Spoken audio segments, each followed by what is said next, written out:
Welcome back to the channel.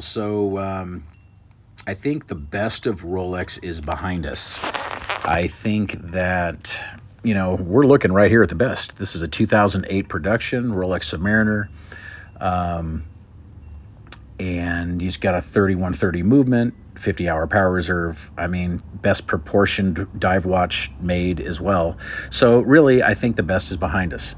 If you look at Watches and Wonders, all the press and everything, I've been watching all these different videos and different things on it, and you've got a precious metal deep sea now, which is going to cost, I don't know how much that thing is, but it's ridiculous, right? Who's going to go buy that, right? And then you've got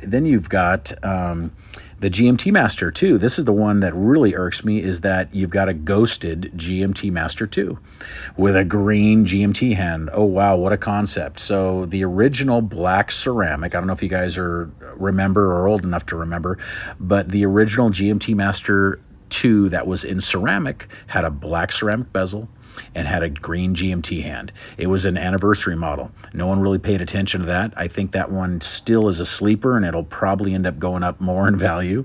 But that's the one to have. And it's funny how people are clamoring all over these new watches when it's just all old shit. That's all it is. I've been in the tire business for years, so I'll say it. It's like a retread.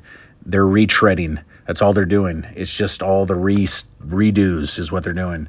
And Tudor, there's no Tudor Submariner. They did not come out with the Tudor Submariner again. All it is a black bay. It's a 41 millimeter black bay. That's all it is.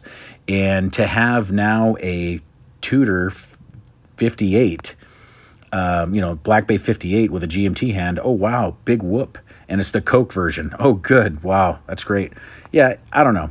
I think I'm getting worn out. I just think the best is already gone. I mean, all the best watches, the Omega Speedmaster, the original Moon watch. I mean, the Submariner. I mean, everything with all the history. I mean, there's nothing new. There's no new history being made, right?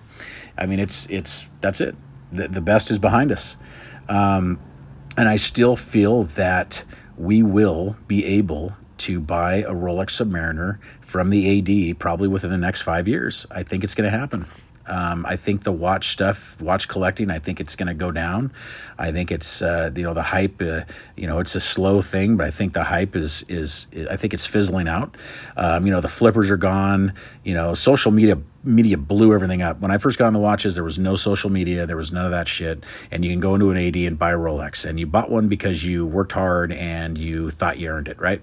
Well, now you have all these different people, including myself, making watch videos and all this stuff. And, all these other bigger channels that have gotten huge and, going to the factories and doing all these things.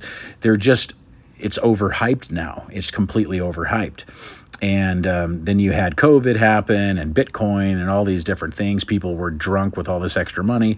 Well, all that's gone too. And inflation, I don't know if you guys notice, inflation is out of control. Totally out of control here in the United States. I can't speak for other countries, but totally out of control. And if you look at the price of brand new trucks, ridiculous. You look at the price of homes, especially here in California, completely ridiculous. So I think all the hype is going down. I think everything else around us is starting to go down. I think eventually still we're going to end up having some type of crash. When it will happen, I am not sure. We're not going to get into politics or anything like that. This is a watch channel. I do love watches, but I just want to touch on that. I just want to talk about that real quick. And the main thing that made me think about all this is because of the Watches and Wonders. I mean, that was like the main thing. And the current state of affairs in the world.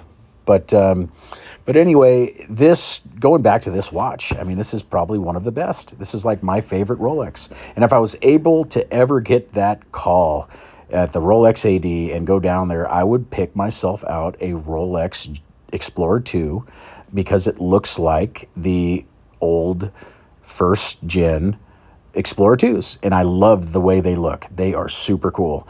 You might call them the Steve McQueen, even though Steve McQueen never wore one. I don't know why he's affiliated with that anyway, but whatever. That's another story. But yeah, I mean, that's what I would buy. But for now, we'll just hang on to this one. This is a cool Submariner. Great watch. Can't complain. I mean, it's awesome. You know, they don't make them like this anymore. I do see some chamfers going on some of the newer watches. I think they should add it to the Submariner since they slimmed down the case. Anyway, thanks for watching. Please like and subscribe. I will see you in the next one. Thank you. Bye-bye.